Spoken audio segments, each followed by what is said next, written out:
So good afternoon, everybody. I would like to welcome you to our first debate, Florence School of Regulation debate of 2022. And the topic today is the future of carbon capture, utilization and storage. Those of you who spent Christmas maybe reading the Fit for 55 packages of legislation, draft legislation, and then as an added bonus for under the Christmas tree, the gas package, you might have noticed that there wasn't a lot being said on the subject of carbon capture, even although, of course, we have an old directive that was not, in fact, considered in the Fit for 55 package as a subject for revamping and renewal. We do have a communication on sustainable carbon cycles, but that's only, as we'll discuss today, a very small part of the picture. So what we would like to do today is to explore whether, in fact, maybe this is a missed opportunity, that more could and should be done to promote CCUS and CCU.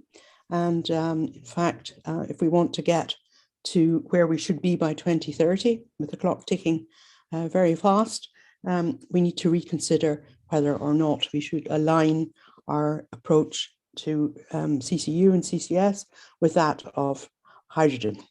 So with that very short introduction, I'd like to launch today's discussion. And I'd first like to welcome Chris Bolessa from the EU Commission, who's head of the team on decarbonisation and sustainability. And he will give us an overview of the Commission's approach and the Commission's thinking on the topic. And then I will then turn to my colleagues from the FSR, Christopher Jones and Anders Pibax, who will present their views based on a short paper that they have prepared on this subject. And then we will turn to our panelists, who we will introduce shortly after the main discussion. So thank you very much, Chris. You have some slides to share, I think, and perhaps we can put them up now.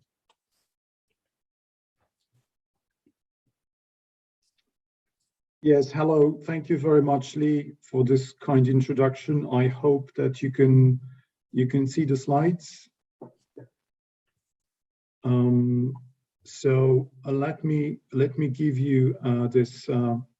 Well, let me paint the background for your debate. I was thrilled to be invited, and I think that actually 2022 will be a very exciting year for CCS and CCU, and I will try to explain why. But I think that the important part of the background is also the past, because in the past we did quite a lot of things on CCS and CCU in the Commission, and didn't certainly get things right, and not because we intended to, but because the external environment proved very, very unpredictable. So I think that the story of CCS in the European Commission starts more or less around 2007. It was when the European Council set an ambition to get CCS commercially viable by 2020. So we are now in 2022. So I guess the title of your event is quite spot on, because we don't have any CCS projects commercially viable today. But it's not because of the lack of trying on our side. And I was happy to work with also with Anders Pibax as my boss at the time. We prepared quite a few things to actually boost CCS chances to success. Well, first was the enabling legislation, so the CCS directive, laying the foundation for safe storage and safe transport of CCS. We also carefully designed the demonstration exercise it was quite an effort to agree with the industry and other stakeholders to have a comprehensive demonstration exercise. So we selected 12 different mixes of technologies on the capture side, on the transportation side, and also storage to actually boost the chances of success. We wanted to test all the possible mixtures of the technologies in different member states. So the demonstration exercise actually provided for 12 projects that must include all the value chain of CCS at the time. So captures, transport and storage, and minimum of 250 megawatts capacity. So quite big and very complicated. We also prepared a dedicated knowledge sharing vehicle. So all projects were forced to participate and share knowledge together to boost the chances of success. We also had first funding mechanisms. So one was the Commission money, was the first recovery package at the time. So after the financial crisis, we managed to get €1 billion for CCS for 6 projects in different member states. And one mechanism was from the EU ETS allowances. It was NER 300, and that evolved into the innovation fund. And we also had some money for research, and we started planning the infrastructure. It was precisely when the CO2 pipelines made it for the first time into the Trans-European Energy Networks regulation. So as you see, quite a lot of effort, but well, we still did not succeed. And instead of a moon landing, successful moon landing, we had a spectacular moon crash. And no demonstration projects exist today. There are quite a few issues that actually contributed to that failure. I think it's fair to say that we were over-ambitious in terms of design of the demonstration exercise. We were very, very precise in actually pushing a certain design of projects, and the fact that they had to be integrated and big, that complicated things a great deal. But I think that also something that we will have to live with for some years to come is that we designed the CCS initially also as something to help keep coal in the energy mix, to make coal more sustainable. And I think that the fact that this fact will probably be a problem with public awareness of CCS for the future, and we need to do everything to change that. But I think the biggest problem, and this was clearly out of our hands, was the fact that the climate objective of 2020, and that was also reflected in the carbon price, were not enough for CCS and CCU. We were counting on the carbon price to go up, and as you see on this graph, it was actually going down. So we didn't manage to push the technology through the valley of death, as you call this valley between the research phase of the technology and the commercialization phase.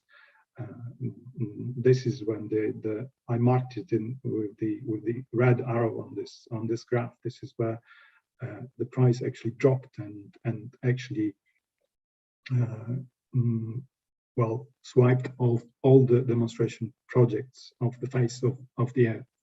But clearly we learned a lot. We learned a lot, and this is where we are today, and we need to take all the lessons on board and try to design better mechanisms and push the CCS and CCU more efficiently. I think that what I already mentioned, that the level of climate ambition is key for this technology, and the fact that today we have more ambitious targets is really, really important. Of course, CCS will happen. We all know that, and we agree on that, but not where we initially thought. Certainly not in the coal power generation, in Europe at least. Funding mechanisms need to be simple, and I think that this is something that we learned the hard way, that the NER 300 mechanism was just too complicated for projects. There were more people actually dealing with paperwork than building the things. Clusters make much more sense than the integrated projects that we wanted.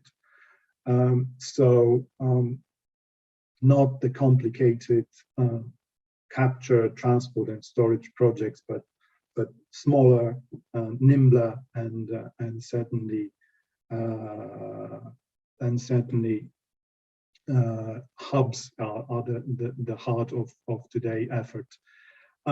Lack of the CO2 infrastructure, and I mean here not only transport but also storage. That was a big obstacle for the developers to actually move forward.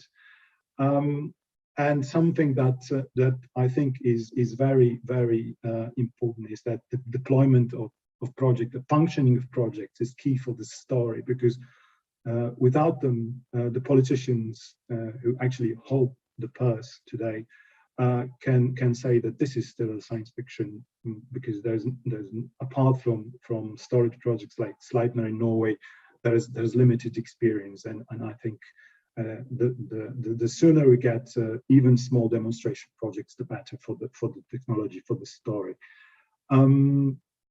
And this is something I already mentioned before, that we will need to live with consequences of this, that we initially designed CCS to help coal. I think we need to explain better that the technology does not mean a lock-in of fossil fuels.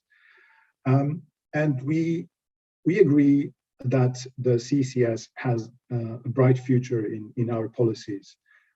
We do a lot of modeling in the European Commission, and the most probable scenarios for 2050 provide that up to 600 million tons of CO2 will be captured in 2050, and that's a figure for annually. As I said, the CCS and CCU will not be used in coal power generation, but first and foremost in hard to abate sectors to help industries like cement, like steel, but also in low emission hydrogen production, in gas power generation.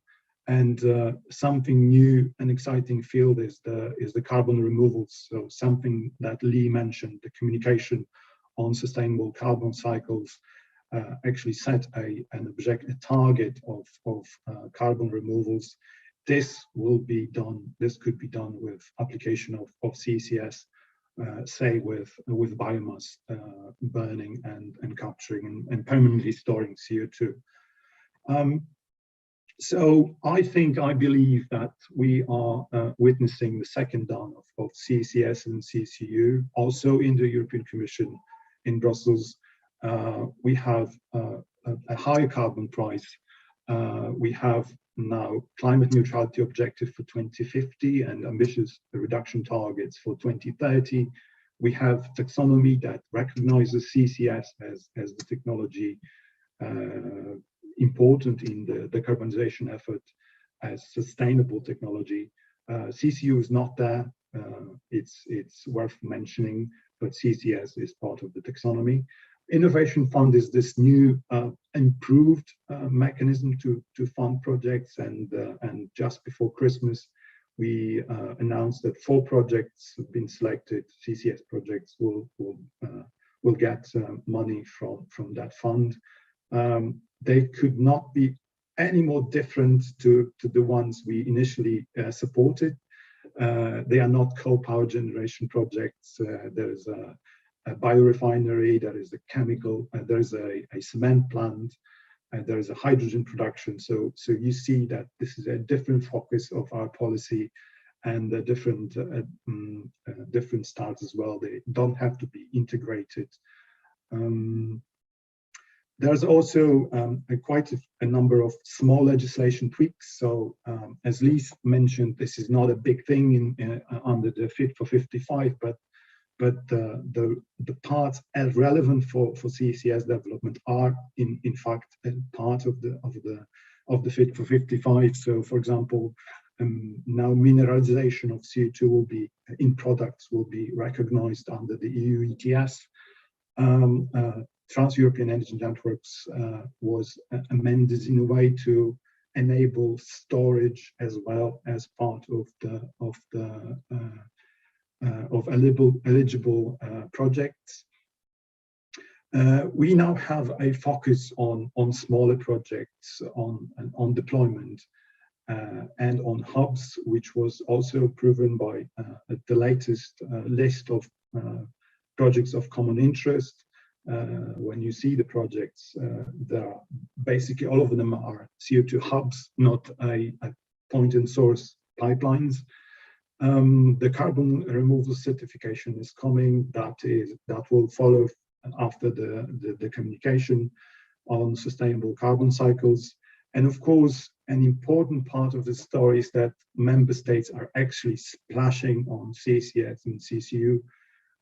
For many of them, these technologies are important, and they are part of the recovery packages.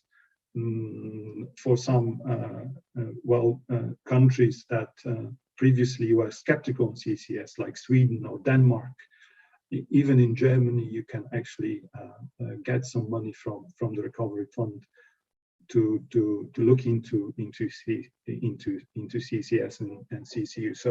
So in my opinion, the future is bright for the technology. We are reflecting now in DG Ener what more we could do.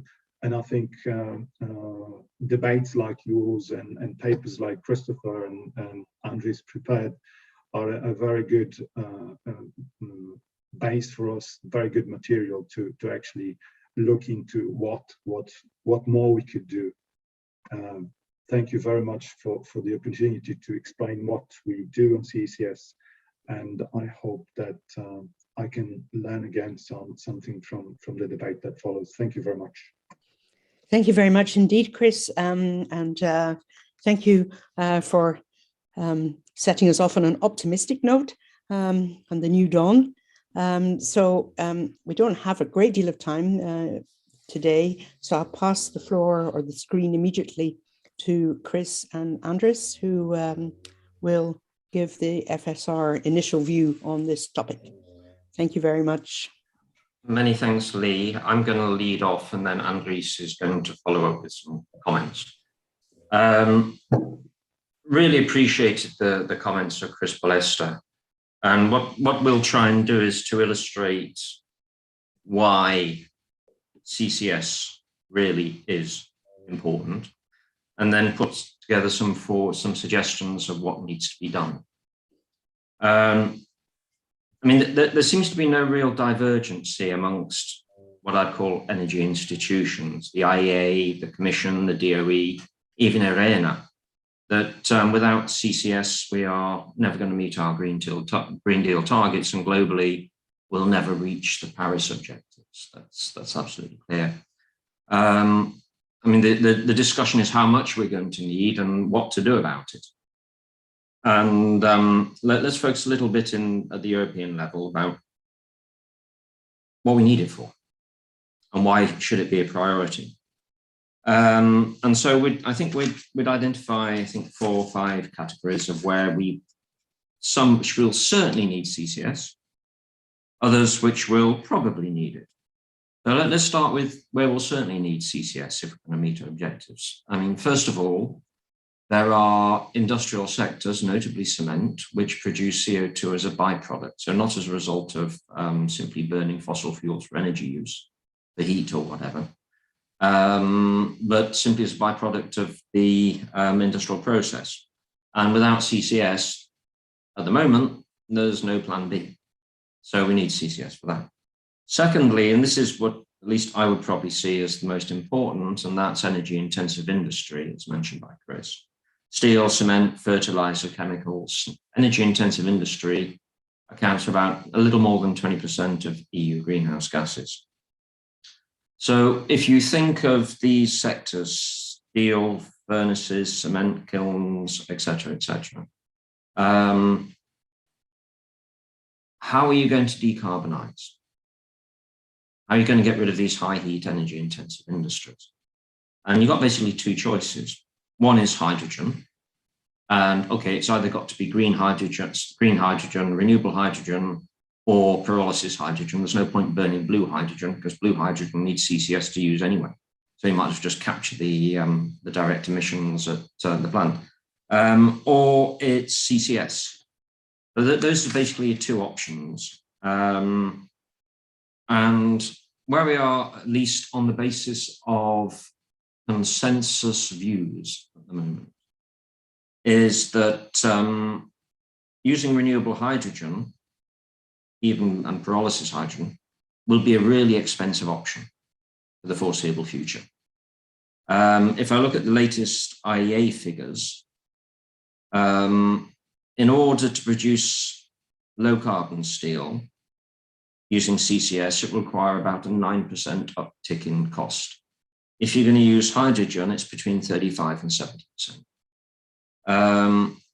Producing ammonia and methanol is the same, CCS plus 20 to 40%, hydrogen 50 to 115%. We'll publish in January a new version of the cost-effective decarbonisation study that we did 2 years ago, which looks at, one of the issues is we benchmark all the available data from reliable sources and try and come up with some consensus figures. And one of the figures that we produce is what will be the ETS prices needed to switch from the use of gas to hydrogen.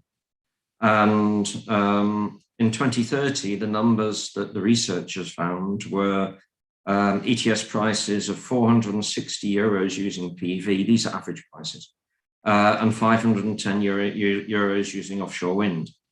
And these figures don't include the cost of actually changing your steel furnace from gas use to hydrogen use.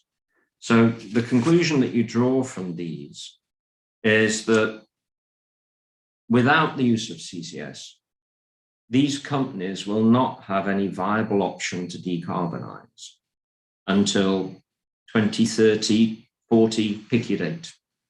I've got 2040 in my head, given the ETS prices and the differences in terms of costs that I've indicated. But whatever it may be, the basic things don't change. Now, the Commission is correctly proposing to bring steel, cement, fertilizers into the emissions trading system, together with a CBAM. Now, that's obviously is absolutely the right thing to do. But if you don't give these industries a decarbonisation option that is compatible with the ETS prices you're talking about, and hydrogen is nowhere close, okay, then what is going to be the consequence of bringing the ETS? They won't be able to invest in hydrogen. CCS would not be available if there's no grid, if we don't have a regulatory framework. So all you'll be doing is taxing them without climate change benefit, which is obviously not a good plan. So in that respect, CCS will be really needed. Blue hydrogen obviously requires, low carbon hydrogen obviously requires CCS. And I think it's fair to say there is increasing evidence and increasing consensus that over the next 10 or 15 years, possibly even longer, we need all the renewable electricity that we can produce in Europe, the direct electrification. Taking account of coal phase out, nuclear phase out, the increase in demand that we will have from transport and buildings, heat pump, etc. And so the question whether it will be available and competitive, because it will be a scarce resource, and therefore the market will set the price. So large-scale cheap PV for hydrogen production is looking unlikely. You hear increasing consensus on this. So of course, yes, of course, you can import, you can produce renewable hydrogen in the desert in Saudi Arabia, etc., Northern Africa. But that raises whole new issues. So I think there is increasing, I'm not going to call it consensus, increasing movement on an understanding that blue hydrogen, low carbon hydrogen, will be an important part of our energy mix, our decarbonisation mix, if we're going to do this over the next 10, 15, 20 years. Certainly, we need the option as plan B, if the picture that I presented is coming out. Thirdly, balancing power. Obviously, as renewables increase, we will need more hydrogen in order to deal with peaks, prevent curtailment, but also more reserve power in order to deal with troughs when the wind doesn't blow, etc., etc. Now, of course, one can use hydrogen. One can burn the hydrogen that you're producing during the peaks in order to do so, but that's a hell of a waste of hydrogen. OCGTs with carbon capture and storage is a more competitive use or method of doing it. And indeed, the draft taxonomy for gas that we've seen as a draft that was leaked makes provision for the possibility of OCGTs with a life cycle basis over the year, an average emission. And the last area is carbon removals, as Lee mentioned, as Chris mentioned, in the new Commission communication, which indicates quite correctly that for biogenic emissions, carbon capture and storage is going to be absolutely needed in order for the very, very long term to get us down to zero.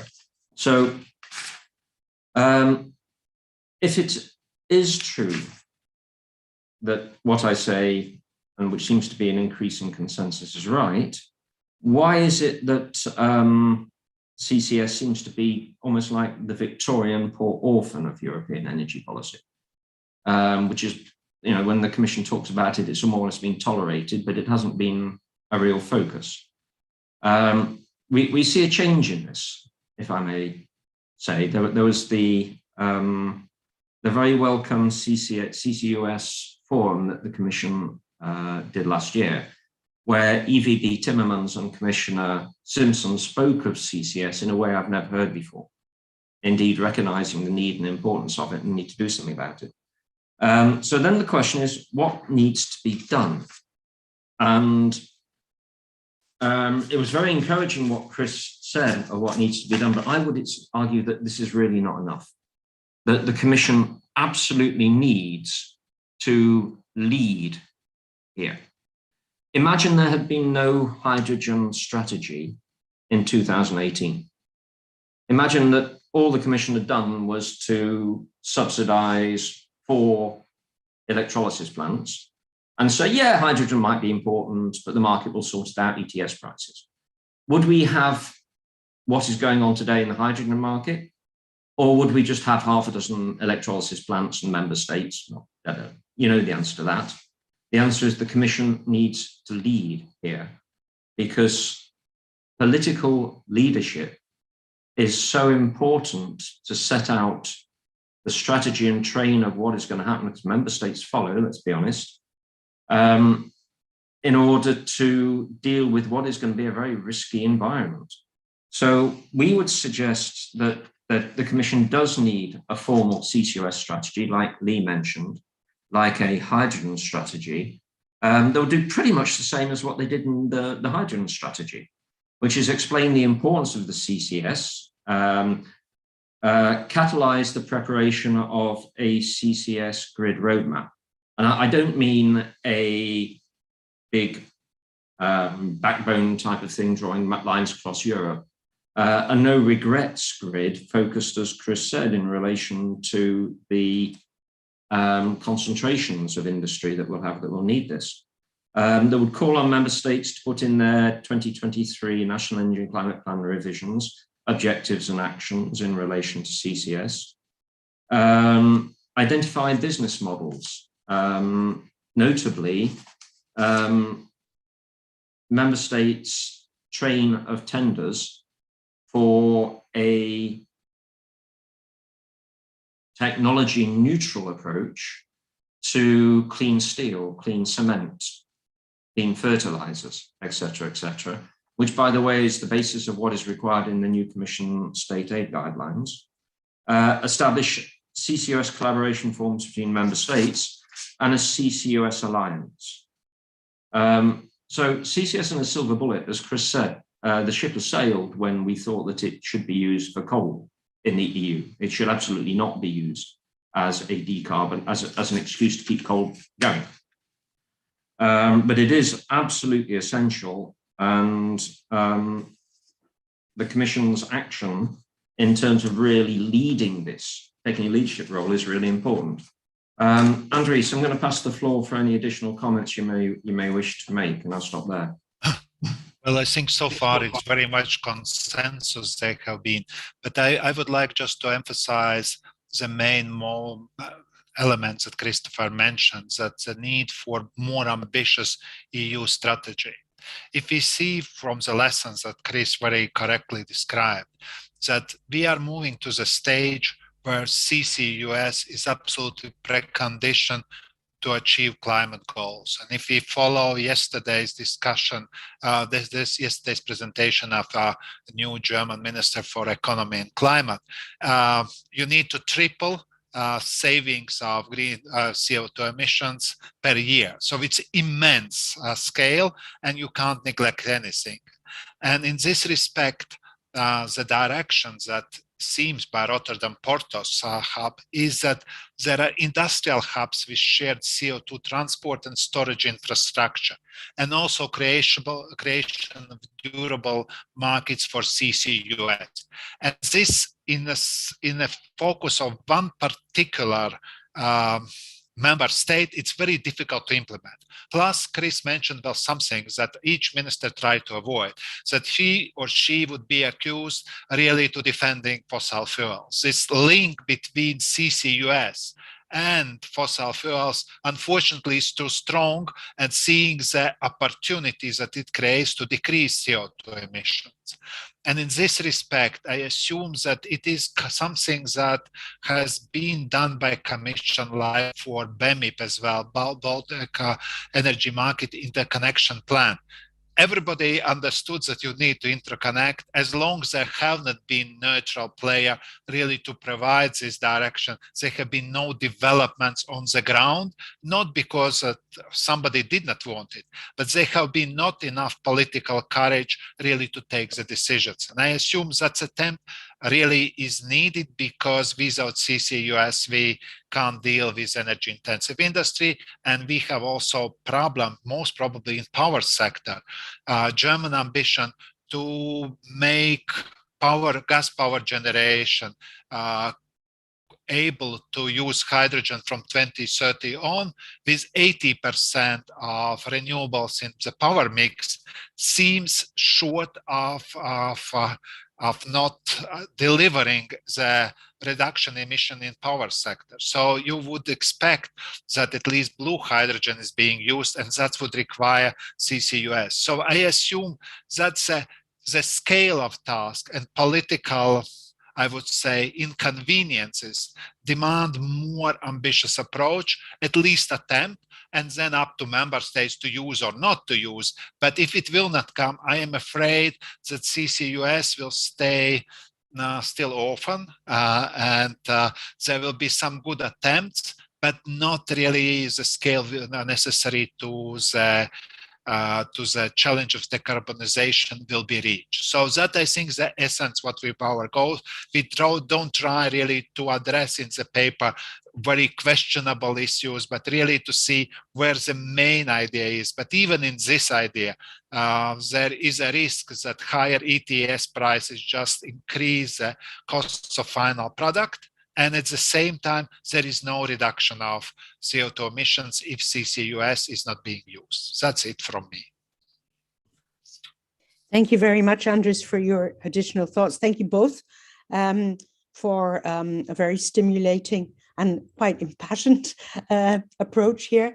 I think you've also set some important issues for the discussion. The Victorian Orphan, it makes me think of all these canals in Great Britain that were built too late and weren't integrated. And I think they're nice for cycling along and boating along, but they were never used for their original purpose of transportation. So I presume they want to avoid that, and indeed lock-in effects, literally canal locks that have never been used.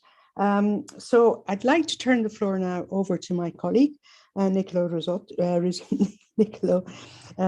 who will introduce the panel discussion and the polls for us. So Niccolo, the floor is yours. Thank you very much, Lee, and thank you to all the speakers that ignited, let's say, this debate. We hear a lot of remarks. Now we have three panelists that will provide, let's say, their reactions to the introductory remarks by the Commission and by Christopher and Andres. First of all, we have Torbjörg Clara Fossum from Equinor.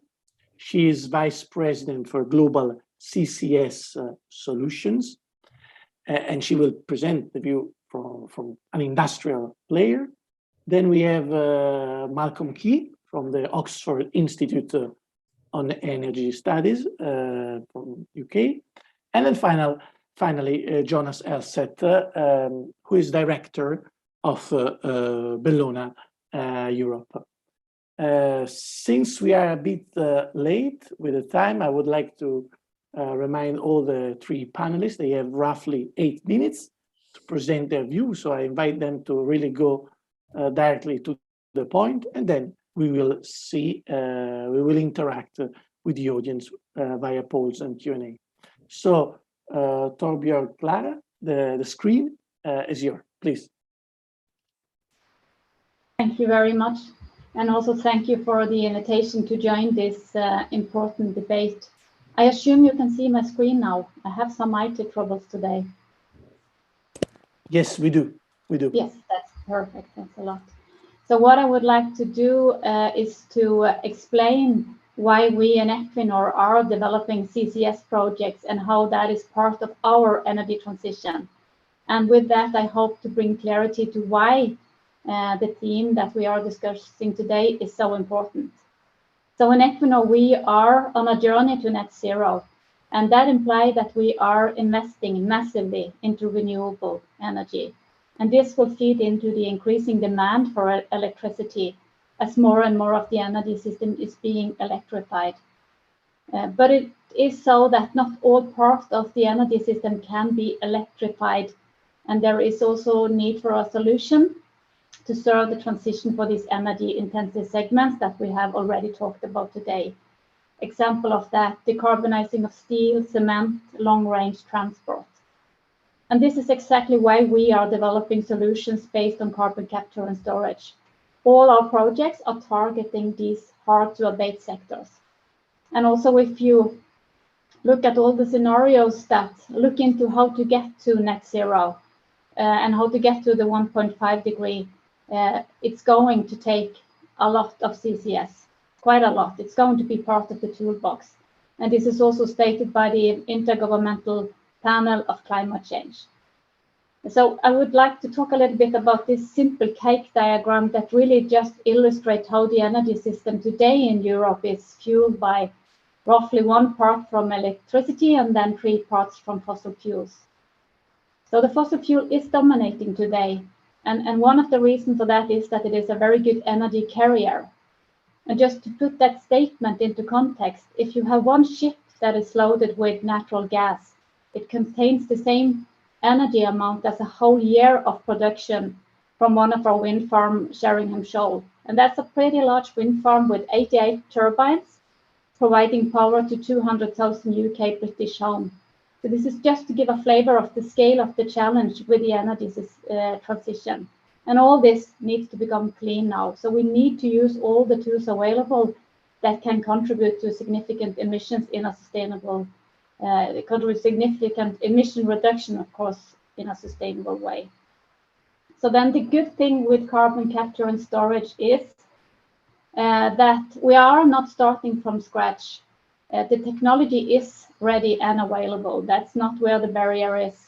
If you look on a world basis, there are 27 industrial CCS projects in operation.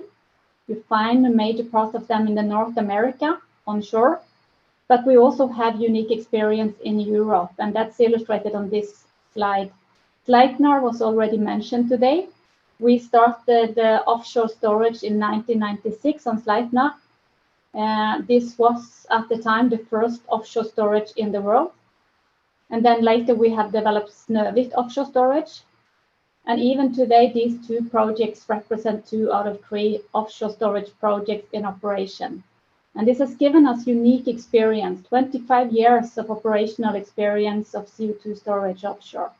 And we are sharing our learnings with society to grow confidence in CCS as a climate solution and to build the public support. And more projects are in the pipeline. And the one I would like to talk about is Northern Lights, which is a very important project. It's part of the Norwegian full-scale project, often referred to as Longship. And it will be the first ever project that transports CO2 cross-border. And in Longship and in Northern Lights, the Norwegian government and the industry jointly took the first step when we took the investment decision. And we also made that on the basis in an oversized infrastructure. And the reason we did that is that we want to kickstart the CCS market with this project. So basically, Northern Lights is designed to offer a CO2 transport and storage service to industry in Norway and Europe that wants to capture their emissions, but they need somebody to take care of the CO2. And I have to say, we are really amazed by the interest from industry that want to engage with Northern Lights.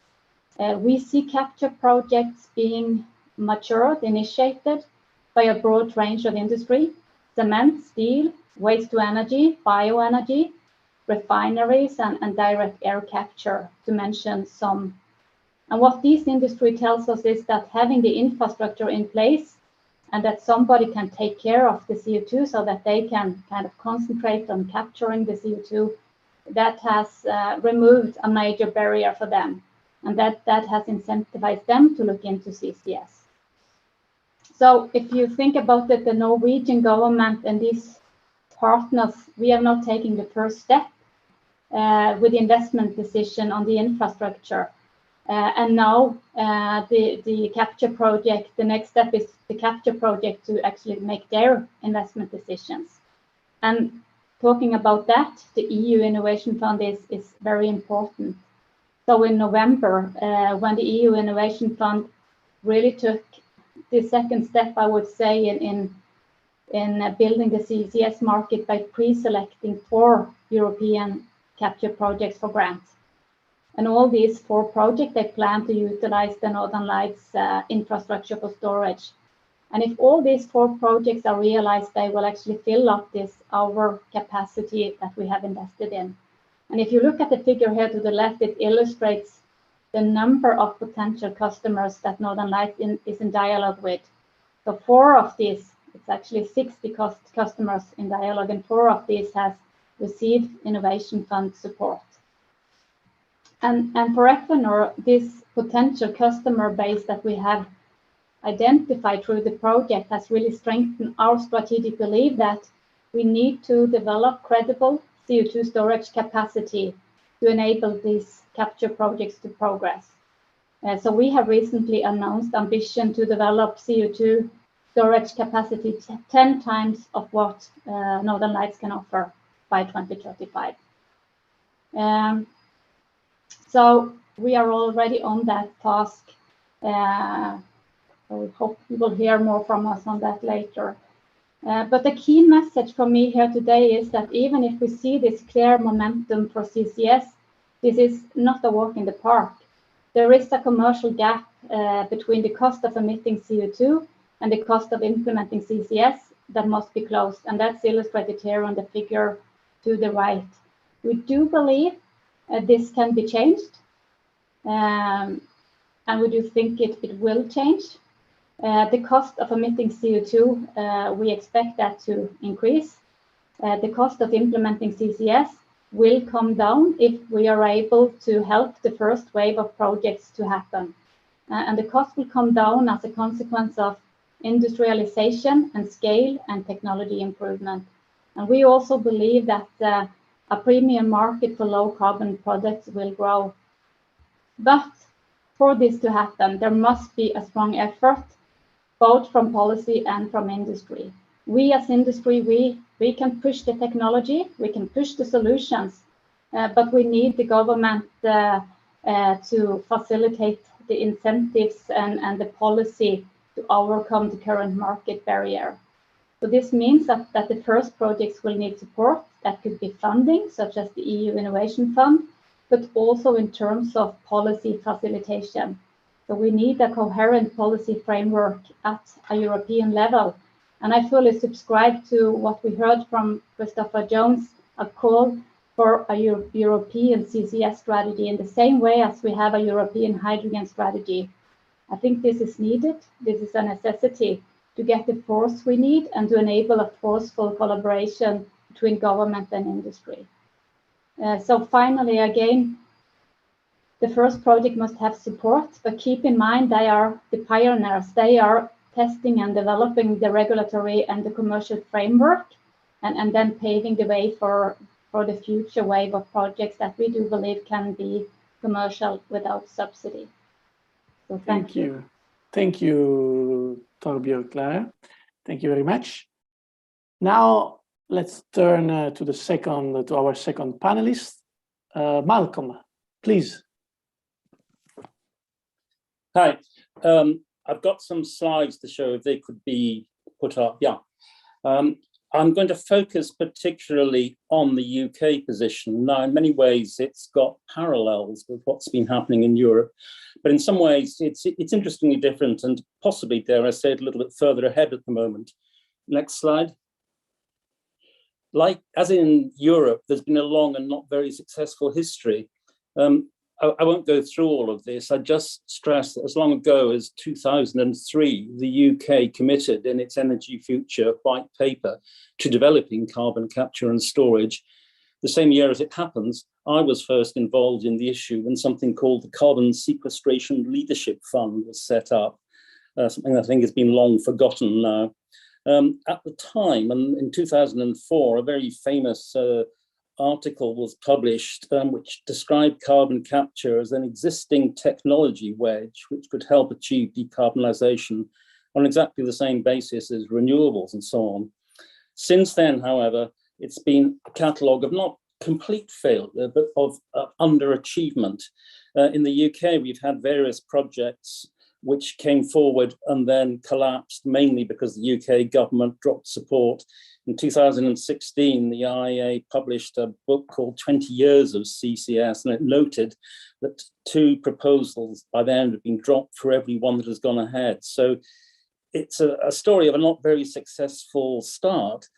I think it may well have changed now, as was indeed being said earlier, principally because we now have the net zero targets, and it's almost impossible to see how we'd get there without CCS for the reasons that have been discussed. Next slide, please.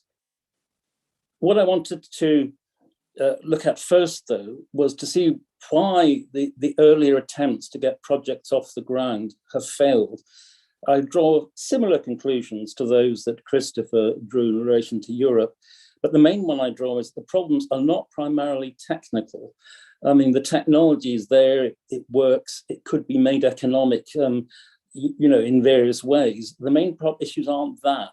They're to do with the complexity and the socio-economic characteristics of the technology, the complexity of the projects.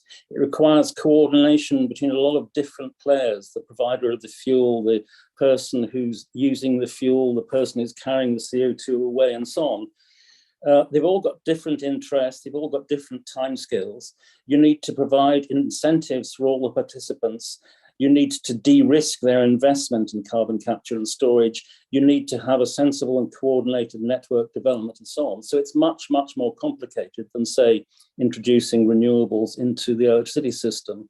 In fact, and this was the case with electricity, what it's about is about changing the whole system, not just the energy sources being used.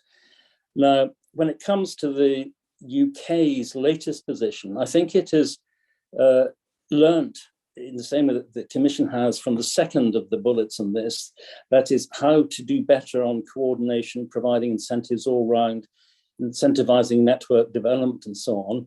What it hasn't really thought about yet, I think, is the third bullet about what are the systemic consequences. Next slide, please. What's happening in the UK, and in some ways, I think the effort is greater in the UK. Carbon capture, use and storage really are central now to the government's position, not just in theory, as has always been the case, but in terms of the practical steps being taken. I've listed hydrogen at the top here because, in fact, in the UK, the development of CCUS is even more closely linked with blue hydrogen than it is, I think, in Europe. The government is really trying hard to get first a neighbourhood project off the ground, then a village project, then a whole town project of towns being heated by hydrogen, which is expected to be blue hydrogen. It's also promoting 4 clusters, and that's another lesson, as with the EU, it's learned that it's getting whole clusters of industry and power generators and so on with similar interests. 2 have been identified specifically for the first development, one in the northeast of England, one in the northwest. The one in the northeast is based on industry, the one in the northwest is based on power generation primarily. The extra costs of these projects will be reimbursed partly by capital support for the capital investment needed, and partly by carbon contracts for difference, which are currently being negotiated, which will cover the extra costs. They're also proposing to support CCS power plants. This time there'll be a slightly different method of support. It will be by a carbon contract for differences under the dispatchable power agreement. But at the moment, though this could change, the way that operates, as with other CFDs in electricity, is that the costs are borne by the electricity consumer. In the case of the industrial clusters, the costs would be borne by the government or by a special fund it's set up to support carbon capture and storage. It's aiming for 5 gigawatts of low carbon hydrogen, primarily taxpayer funded, by 2030. In this case, there is also a CFD, but it's a hydrogen-based CFD. That is, there will be a strike price and a reference price based on the current value of hydrogen. So and finally, carbon use, there isn't a full strategy yet. So it's learned something from the previous lesson. It's got systems in place to help setting up the infrastructure that would be regulated on a rate of return basis. But if you look at these different means of support, you can see that it's given very little attention to the wider systems issues. For instance, there are different systems of support in industry, in power, and in hydrogen production, which will each have different levels of support. It's going to be very difficult to see from that where the best use of carbon capture and storage is going to be. For hydrogen, a decision will not be made on whether to go ahead with hydrogen for heating until 2026, which is in a way too early. It's before the whole town project referred to for hydrogen, but it's also too late. If you think about the timing, if you start with a decision in 2026, it's going to take maybe 10 years or more to set up a hydrogen delivery network across the country.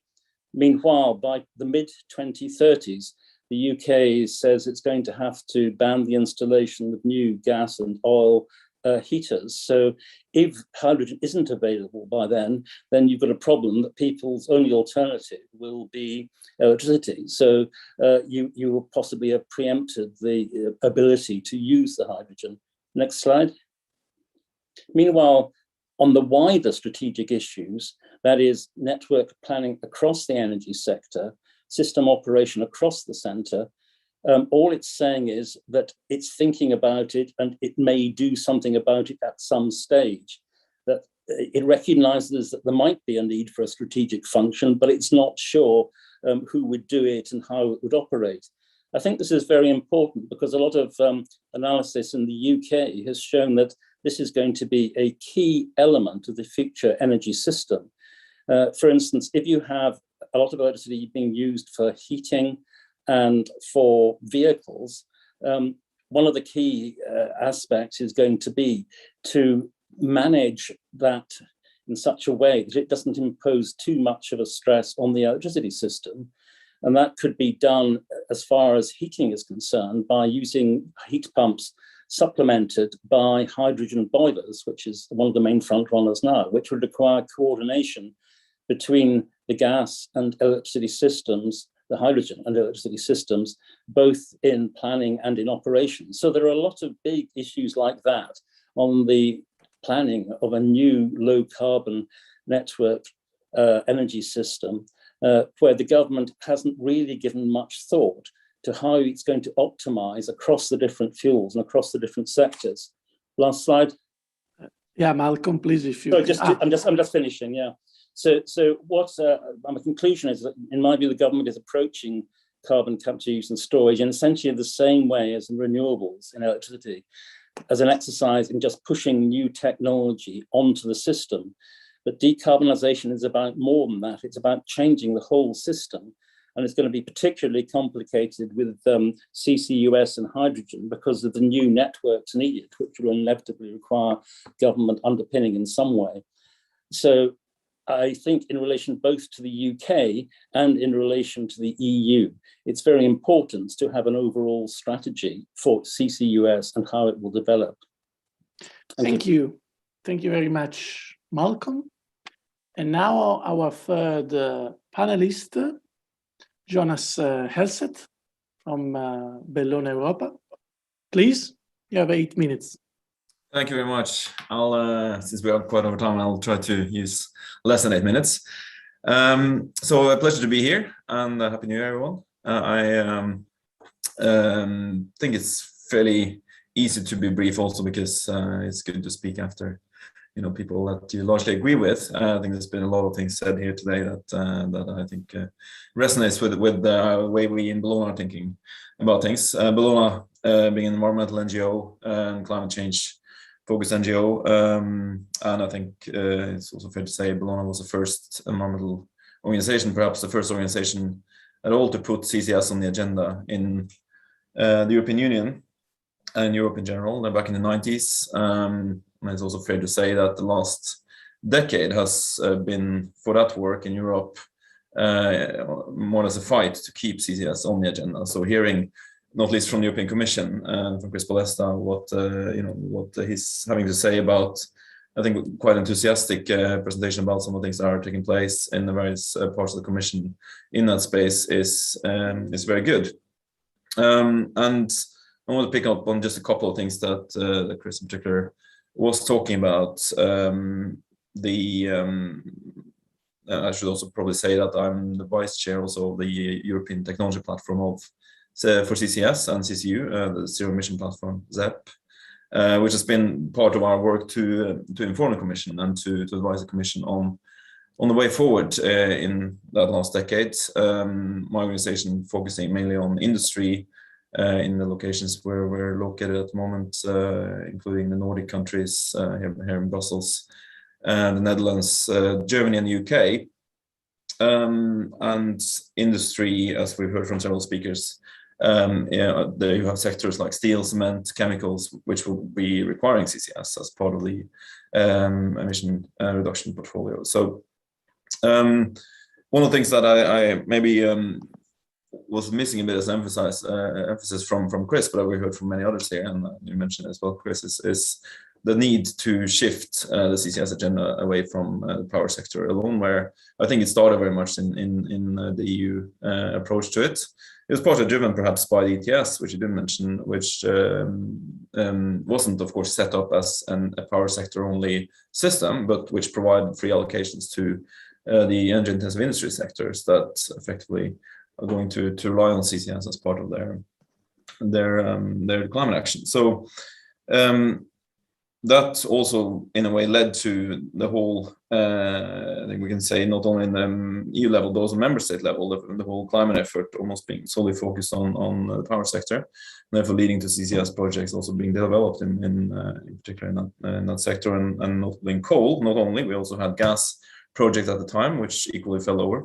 Our analysis was very much along the lines of what we heard from others here, that we needed to redefine the value chain. We needed to have clusters and hubs to avoid the counterparty risk that we saw in basically every one of those big integrated projects, where you had one big pipeline, you have one big store being developed for that project, and you have one big power plant at the other end.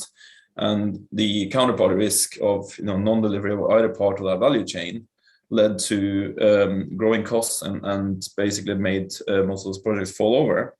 And that was also our core input to the Norwegian government when the Norwegian lunar landing crashed with Mongstad, and the government was looking at what do we do with CCS from now on. We said we need to develop the infrastructure, we need to develop the storage, and you need to develop flexible transport options in order to, as Chris put it, enable nimble and smaller projects to connect and to scale up over time, because we don't see this as something that is only relevant for big emitters. Every emitter of any scale, which doesn't have other options, is going to need to do CCS.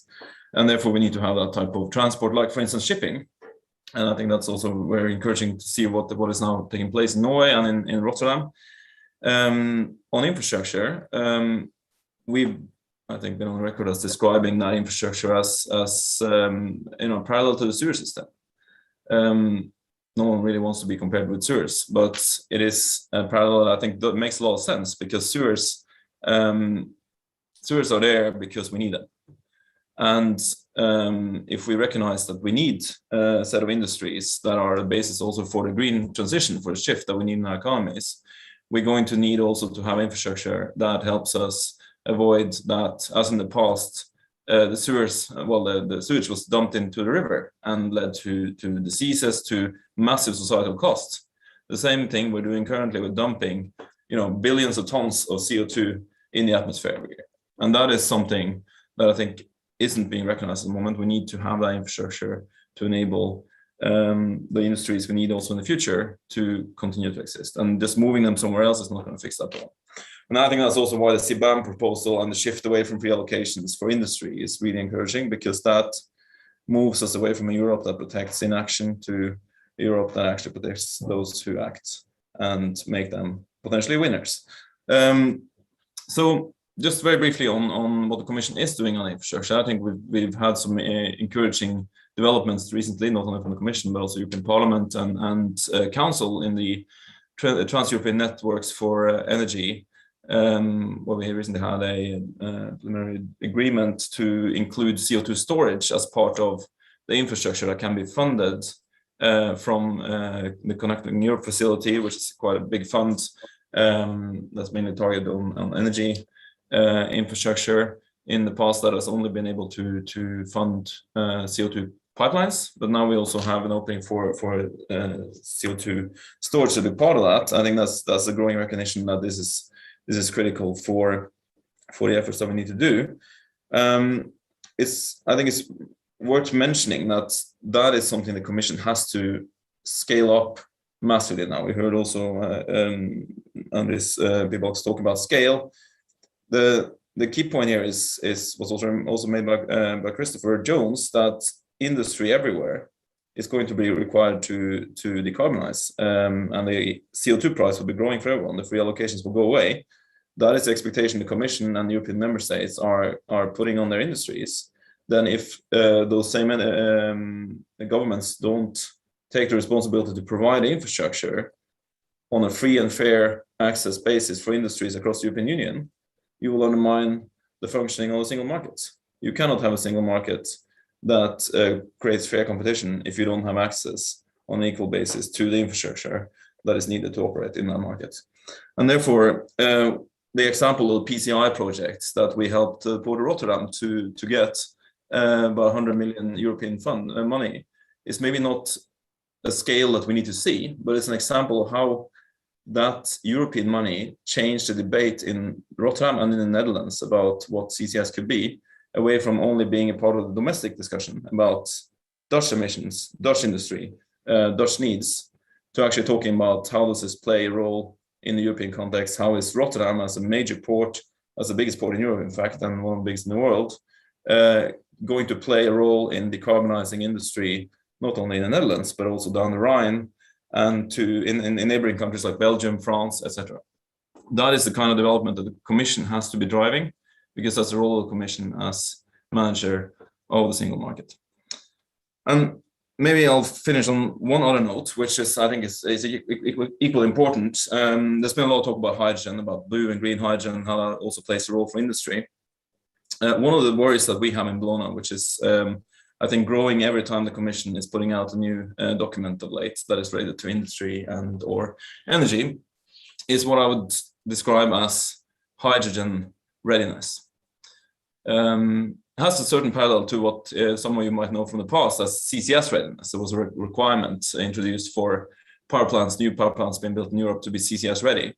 To the extent that was implemented anywhere, I think we saw a few power plants in the Balkans setting aside a parking lot, which was effectively used as a parking lot, with the purpose that in the future, if this became necessary, they could build a capture equipment for CO2 and implement it. That was how far that requirement went. What I mean by hydrogen readiness is that we see a lot of projects in industry and now effectively also in the gas, both infrastructure and gas plant conversations that are going on around Europe. There's a lot of talk about hydrogen readiness. We are building new gas, saying that in the future this will be compatible with low carbon or renewable gases, i.e. hydrogen or hydrogen-derived stuff. We are talking about steel, where you have massive steel plants announcing that they're going to get transition into becoming hydrogen ready. But that doesn't come along with any realistic plans of actually ensuring that hydrogen is provided.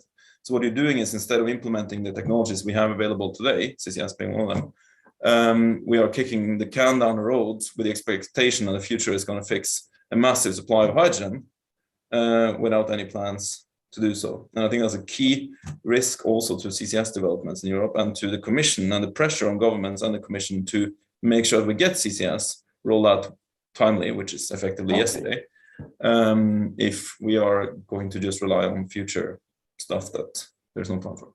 Thank you. Thank you, Jonas. I think you clarified the point, and actually is consistent with some of the remarks that Malcolm made earlier about the specific British case. So now I would like to turn to the audience because you listened from us for more than an hour. Now it's time to interact with you more. You know that you have the Q&A chat box, so you can include your questions, your comments there. Some of you already did so, and some of our panelists actually started to answer you. But also, I would like to invite all of you to answer to some polls that we prepared, to animate the debate in the next 20 minutes before we end. So I see that Chiara already launched the first poll. I will read it, and you will have some seconds to reply. So, if the EU is to meet its hydrogen and Green Deal objectives in a cost-effective, timely and affordable manner, will the EU need significant quantities of low-carbon hydrogen produced from steam methane reforming combined with CCS? What do you think? Yes, no, or maybe? This basically address one of the issues that in particular Christopher Jones addressed in his keynote speech. So please feel free to answer, and then we will see. Okay, I see the answers. Well, there are a few that are no, but the majority I would say that are more positive. But still a big number has no clear view. So I would say it's a timid yes, the answer from the audience. Maybe we will see with our panelist later. Maybe it's also connected to the increasing gas prices that we see in the past 6 to 9 months in Europe. Second poll, Chiara, please. Approaching CCUS as an exercise in bottom-up technology push is insufficient to meet net zero targets. This is another important element that we discussed today. Do we need a clear strategy? Do we need European institutions taking the lead and promoting in a more explicit way CCUS? Yes, no, maybe. Please answer, and then we will see what the majority of you says. Yeah, I see that here we have a clear position. The majority of those who answered are in favor. We need something more than a pure bottom-up technology push. Third poll. Chiara, please. I will read it. Without a functioning CCS option, energy-intensive users will have to pay for allowances, for emission allowances, but without concrete options to significantly decarbonize. In this scenario, the ETS will cause them to increase prices, but not save GHG emissions. Do you agree with this statement or no? Or you don't know, you don't have elements to judge? Please provide your answer.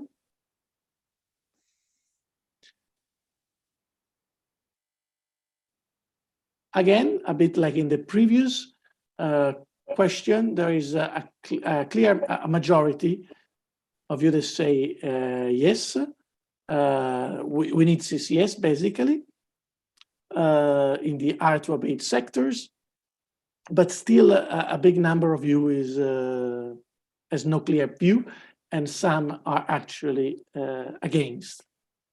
Finally, the fourth and last poll is more about regulation. CCS is largely a transition technology and has relatively little role to play post-2050.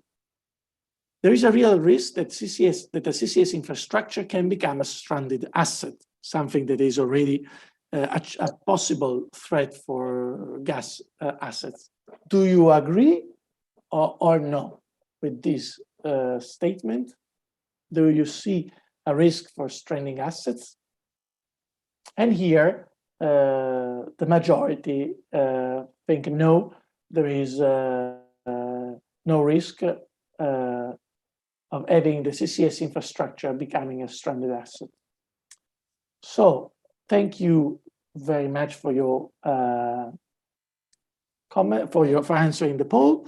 I see that there is maybe a cleavage between the answers to the first question and the answers to the other three. Maybe Christopher or Andres could comment. Do you have anything to say, even the answers to the polls?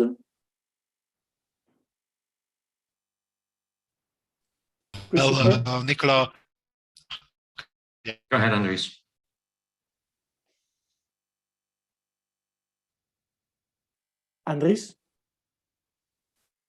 Well, it's not surprising. I assume that is also, I was with majority in all cases, but I think the last question is the biggest risk.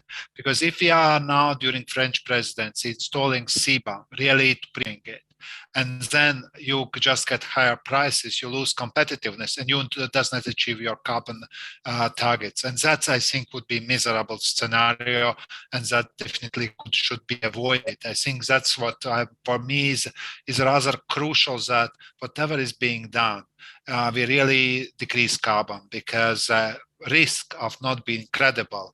And I just could not avoid this while focusing on UK's question hour. I think in politics, the biggest risk that we are facing now, losing credibility. And if the government has a party and at the same time there is a lockdown, it's not in the event in itself, but it's credibility issue. But there you can recover, say, my apologies. By not achieving carbon targets, you can't just apologize. Sorry, I have not reached the targets. No, that means that you made a serious error of judgment, and that undermines the whole climate policy. So I think it's the risks are by far higher. So that's why for me, you can't avoid having CCUS, because you know that there are at least part of technologies where we have no better option at this stage, and we need to do everything that this carbon is being removed and stored safely. Thank you. Christopher, do you want to add anything? Yeah, no, I just reflect on the last question about stranded assets, because of course, the concern that is often said is that you'd be left with stranded assets, or that it would become a grandfathered right to continue to use fossil fuels. And I think this is one of the reasons why action by the Commission is so important at the moment. I mean, for example, in relation to blue hydrogen, let's make it very clear from today that blue hydrogen would not be part of the EU's energy mix post 2050 unless it can be a zero carbon form of hydrogen. So that's one issue. The other thing is, will we have stranded assets? Well, to what extent will we need CCS after 2050? I mean, first of all, you have the biogenics. So you have the sustainable carbon cycles, the need for CCS in order to help get rid of carbon from biogenic sources. But we have to assume that CCS will not be used, or will be used very, very rarely, for the use of fossil fuels post 2050, because at the moment you can capture 70%. We hear from companies such as Equinor that we may well get up to 90%. And unless it's 100%, we won't be using it, basically. But hell, we've got 28 years of technological advance before we get to 2030. And as we know, a hell of a lot can change in 2030. So I wouldn't bet any money that we would not be in a position that we'll not be able to get very, very close to or at 100%. We don't know. But the point is, we have to work on the basis that it will need to be amortized by 2050, which is 28 years. So that, for me, is one of the reasons why action is needed now by the Commission to drive this forward. And secondly, to focus on a no-risk infrastructure system. Thank you. Thank you, Christopher. I see that a couple of panelists raised their hands. So first Jonas and then Malcolm, please.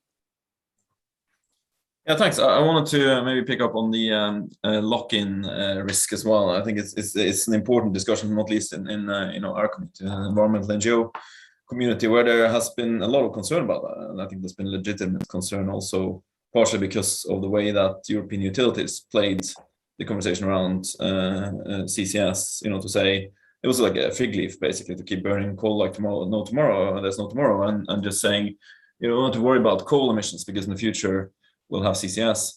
Now, when it comes to industry, I think most NGOs also are recognizing that the picture is different, but there's still, the sense that what if we do too much CCS and, make that like the solution, and there is no interest, there's no incentive for doing all the other stuff that we should be doing first. First of all, it's important to understand first here, not as a chronological first, but as maybe a priority first. If you can do things in a better way by reducing emissions before, they come to the end point. But one of the ways that we managed to shift that discussion slowly, for instance, in Germany, where we're now working a lot, for instance, with WWF, when that came up, and if you have CCS, then the industry won't do anything else. They won't do energy efficiency. They want to, try to reduce emissions in every way that you could do that without using fossil fuels in the first place. our answer was that that's an understandable starting point for when you enter that debate, but the reality is actually the other way around. So the absence of CCS is what's made it possible for industry to hide behind small scale stuff that they're doing and not have real conversation about real large scale deep decarbonization over the last decade. And we see that is now changing, and we will see it changing quite rapidly in the next couple of years, because you don't need more than a couple, maybe one or two big projects. If you have a steel company and someone else in your industry is cutting 1 million tons or 2 million tons a year, and you are working on solutions that can cut 30,000 tons per year of emissions, you're going to have an explanation problem to your board, to your shareholders. That is what's going to change the pace of also innovation and drive money into innovation, along with the CBAM and along with turning those folks who are doing this into winners. That's what's going to drive the pace that we haven't seen over the last decade, because CCS as a large-scale option hasn't been there. So I think that is slowly coming across, and I think it also links very much to what Torbjørg was saying earlier, when she said she was amazed by industry interest in the Northern Lights and the availability of storage, the prospect of availability of storage in North Sea, because we were fighting the Norwegian government for 5 years, but they kept getting some consultants to put out reports that said it doesn't make sense to do CCS because the EUA price is low and because there is no interest in European industry for doing this. And we said, this is a bit like bike lanes. People use as an argument against bike lanes. They say, oh, but there are no bikers, so why should we build bike lanes? Look to the cities that build bike lanes. If you build them, they will come. Thank you, Jonas, for this analogy. Malcolm, please. Yeah, I just wanted to pick up a couple of points that were mentioned in conversation and link it with the question of carbon use. We've been talking primarily about carbon capture, which I think is a bit of a pity. I think carbon use is very important in this context for two main reasons. One is in relation to the possibility of stranded assets. If carbon use can be developed to a significant extent, and it may have to by 2050 anyway, if we're going to get to net zero, but if it can, I think the risk of stranded assets becomes very much reduced.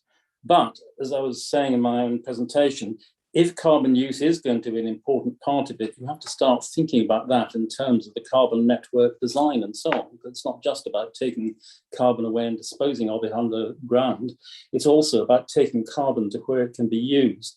The second aspect of it is a number of people have mentioned the suspicion of carbon capture and the belief it's all about propagating fossil fuels. But carbon use is very important from this point of view, I think, because it allows you to present it as part of a circular economy where you're reusing a byproduct of one process in another process. And there's been quite a lot of study of the options recently under quite a lot of potentially relatively low-cost uses of carbon. I mean, none of them are fully, few of them are fully commercial just now, but there are really gigatons worth of potential uses of carbon. And I think that really the debate on carbon capture should be combined with the debate on carbon use for the reasons I've given. Thank you. And indeed, actually, some of the people in the audience ask about where can carbon be used. For example, Leonardo Barreto asked this question, if there is any testing on CCU today in industrial cluster. I see that Chris commented with a link. I don't know if you want to add anything about carbon capture and use, Chris, or Torbjørg. Yeah, I just wanted to come in on the U as well. I think this CO2 utilization, it's interesting and it definitely needs to be part of the toolbox.